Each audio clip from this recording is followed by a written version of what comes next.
Okay, today I am going to be showing you how to put on corpse paint. Now, this is just a obviously time-lapse video of me doing this during a TikTok live stream, but it's pretty straightforward. In this video, we're just using some Ruby's cream makeup, so this is very cheap, water washable kind of stuff. The reason I was using this is because I was not planning to go anywhere, so I also didn't put in any kind of like base on it. I didn't use any setting spray, but if you were going to be doing this before a concert or something like that, definitely you want to get some setting spray, and or even powder.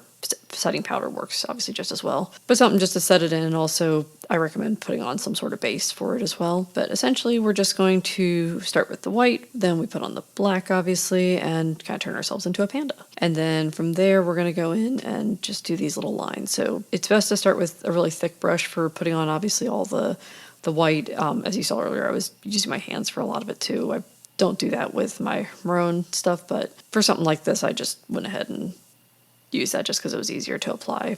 Essentially, we just go through and we do little lines everywhere. I try to make it kind of look like either like really thin tree branches or roots, however you want to think of it. There's a ton of different ways, obviously, you can do corpse paint, but this is one of my favorite ways to do it. Now you see here in a moment, I messed up my upper lip a little bit, so I just went ahead and put a bunch of white over it and started that spot over and just let it set in while I was doing the tiny little spots elsewhere. You also notice I didn't initially put any on my nose, and that was because during this video I had just gotten my nose pierced a couple days earlier, so I didn't want to get any paint on it, so I went ahead and I just waited till last to do that just so I could wait till I had the more detailed brush out to do it. But you can do as much or as little as you like. I like doing lots of little lines just because I think it looks neat, especially when you get up close and you see like all the little details of it. And if you're just like testing it out and wanting to see kind of what it looks like, the Ruby's cream stuff is great for that because it's cheap.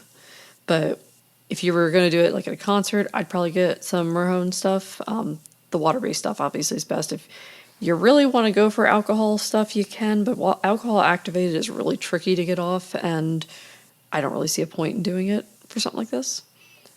But yeah, that's pretty much it. So I'll try to do a more detailed tutorial at some point, but hope you enjoyed.